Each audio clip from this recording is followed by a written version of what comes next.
Assalamualaikum warahmatullahi wabarakatuh. Hai adik-adik, apa kabar? Semoga sehat selalu ya.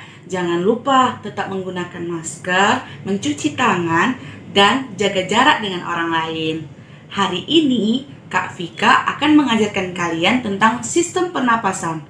Sistem pernapasan terbagi dua, ada sistem pernapasan pada manusia, dan yang kedua ada sistem pernapasan pada hewan. Nah, Kak Vika akan mengajarkan kalian sistem pernapasan manusia.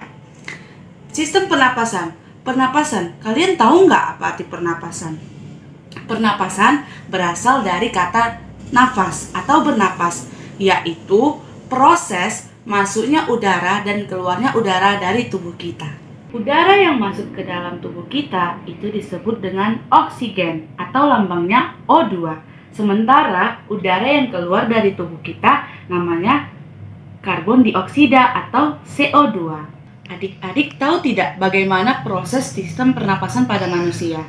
Ternyata udara itu masuk berawal dari hidung, kemudian ke tenggorokan, lalu bronkus, bronkiolus, dan yang terakhir alveolus. Nah, alveolus ini terdapat dalam paru-paru kita loh. Nah, begitu pula dengan proses keluarnya udara dari alveolus menuju bronkiolus, kemudian bronkus, terus ke tenggorokan, lalu keluar dari hidung kita kembali.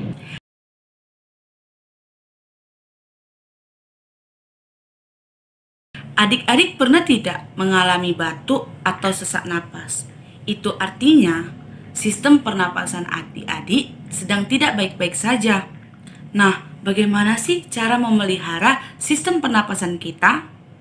Yang pertama, memelihara organ sistem pernapasan dengan cara makan makanan yang bergizi, olahraga yang teratur, istirahat yang cukup, dan tidur dengan posisi yang tepat.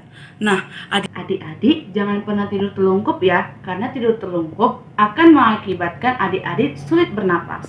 Yang kedua, menghindari zat-zat makanan yang tidak baik untuk tubuh kita, seperti tidak merokok dan tidak menghirup asap rokok. Jadi, jika adik-adik berada di sekitar orang merokok, adik-adik harus menjauh ya. Nah, selanjutnya, tidak mengkonsumsi makanan dan minuman yang dingin, karena makanan dan minuman yang dingin mengakibatkan paru-paru kita sensitif.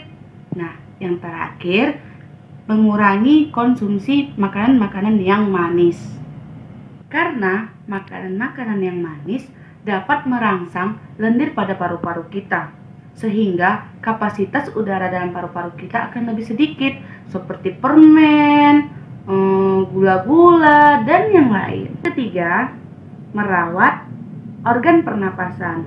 Yang pertama ada hidung. Adik-adik tahu tidak bahwa di hidung kita ada rambut-rambut halus yang berfungsi untuk menyaring udara kotor. Nah, maka dari itu, kadang-kadang di hidung kita ada kotoran-kotoran. Itu wajib ya dibersihkan. Nah, selanjutnya adik-adik bisa mencek ke dokter sistem pernapasan adik-adik secara rutin dengan cara membuat ventilasi sebanyak mungkin di rumah, seperti di atas pintu, di atas jendela, sebab ventilasi berguna agar udara bisa masuk ke dalam rumah kita. Terakhir, menjaga lingkungan dengan cara menanam tanaman hijau. Tanaman hijau sangat bermanfaat. Sebab apa? Sebab banyak mengandung oksigen. Oksigen itulah yang sangat diperlukan oleh kita semua. Terima kasih. Selanjutnya akan dijelaskan oleh Kak Mila. Halo adik-adik, jadi di sini Kak Mila mau menjelaskan tentang sistem pernafasan pada hewan. Nah, jadi di sini kakak mau menjelaskan 3 jenis sistem pernafasan pada hewan. Ada hewan amfibi, ada reptil, dan juga ada insekta. Yang pertama itu ada amfibi. Amfibi itu apa sih? Amfibi itu adalah hewan yang bisa hidup di dua alam, seperti di darat dan juga di air. Nah, contoh dari hewan amfibi ini sendiri ada katak. Katak ini memiliki beberapa sistem pernafasan sesuai dengan metamorfosis atau pertumbuhannya. Jadi ketika katak masih menjadi kecebong atau berudu, dia bernafas dengan menggunakan insang, yaitu insang ini berada di luar tubuhnya, di dekat bagian kepala. Nah, seperti ini contohnya. Nah, ketika si berudu atau kecebong ini telah menjadi katak, dia bernafas dengan menggunakan kulit ataupun paru-paru. Dimulai dari udara masuk ke rongga mulut, lalu diteruskan di paru-paru. Nah, di paru-paru inilah terjadi pertukaran gas. Lalu selanjutnya ada hewan reptil. Apa sih hewan reptil itu? Hewan reptil itu adalah hewan yang merayap. Jadi contoh hewannya ini seperti buaya, kadal, ular, dan banyak lagi. Nah, hewan reptil ini bernafas dengan menggunakan paru-paru. Dimulai dari udara masuk ke lubang hidung, lalu diteruskan ke bronkus, lalu diteruskan ke paru-paru. Nah, ada dua fase pernafasan pada hewan reptil, yaitu fase inspirasi dan juga fase ekspirasi. Fase inspirasi ini sendiri adalah proses masuknya udara dari luar menuju ke paru-paru, sedangkan ekspirasi proses keluarnya udara dari dalam paru-paru menuju ke sistem pernafasan luar. Lalu, pada hewan reptil yang bisa hidup di air seperti buaya, dia memiliki katup pada lubang hidung, rongga tenggorokan, dan rongga kerongkongan. Jadi, ketika si buaya ini masuk ke dalam air, katup ini akan menutup dengan sendirinya. Jadi, air tidak bisa masuk ke sistem pencernaan maupun sistem pernafasan pada buaya. Nah, yang terakhir, ada hewan insekta atau biasa disebut dengan serangga. Nah, serangga ini bernafas dengan menggunakan trakea. Nah, pada bagian dalam tubuh si serangga ini terdapat lubang-lubang kecil di sepanjang tubuhnya yang terdapat di sisi kanan maupun di sisi kiri tubuhnya. Nah, ini disebut dengan stigma.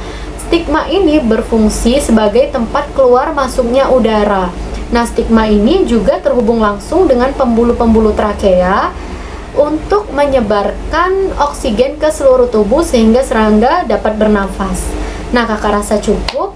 Penjelasan tentang sistem pernafasan hewan akan dilanjutkan oleh Kak Laila.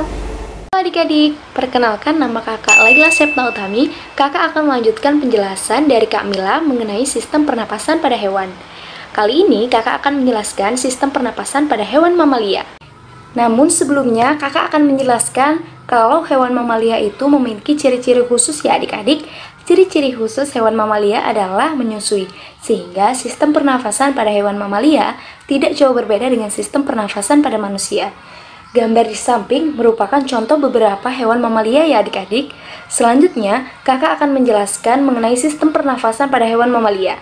Contohnya adalah kucing. Kucing bernafas melalui hidung, kemudian masuk ke dalam tenggorokan atau faring, melalui trakea, bronkus, bronkiolus, hingga alveolus, dan kemudian dikeluarkan dalam bentuk karbon dioksida melalui mulut. Sudah jelas ya adik-adik mengenai sistem pernafasan pada hewan mamalia. Selanjutnya kakak akan menjelaskan mengenai sistem pernafasan pada burung. Burung bernafas menggunakan paru-paru dan pundi-pundi udara. Pundi-pundi udara merupakan kantong udara yang digunakan untuk menyimpan udara dan membantu proses pernafasan burung ketika burung terbang. Sehingga pada saat tidak terbang, burung akan bernafas menggunakan paru-paru. Sedangkan ketika burung terbang, maka burung akan bernafas menggunakan pundi-pundi udara. Nah, perlu adik-adik ketahui juga bahwa kantong udara atau pundi-pundi udara pada burung berjumlah 9 buah, sehingga sangat membantu proses pernafasan burung ketika burung terbang. Selanjutnya, kakak akan menjelaskan mengenai sistem pernafasan pada hewan mamalia yaitu ikan. Ikan bernafas menggunakan, benar sekali, ikan bernafas menggunakan insang. Insang pada ikan berwarna merah karena banyak mengandung pembuluh darah. Pernah tidak adik-adik memperhatikan ketika ikan bernafas, insang akan tertutup dan mulut akan membuka. Sedangkan ketika karbon dioksida dikeluarkan, maka insang akan terbuka dan mulut ikan akan tertutup. Nah adik-adik, selanjutnya adalah sistem pernafasan pada cacing. Cacing juga merupakan salah satu hewan mamalia ya adik-adik, namun cacing bernafas menggunakan kulitnya. Cacing mengambil oksigen dari permukaan kulitnya yang basah, kemudian diedarkan ke dalam pembuluh darah. Nah, karena cacing bernafas menggunakan kulitnya, sehingga cacing tidak memerlukan organ lain untuk pernafasannya, seperti paru-paru, insang, dan sebagainya. Kakak rasa adik-adik sudah sangat jelas ya mengenai sistem pernafasan pada manusia dan hewan. Sampai jumpa di video selanjutnya. Dah!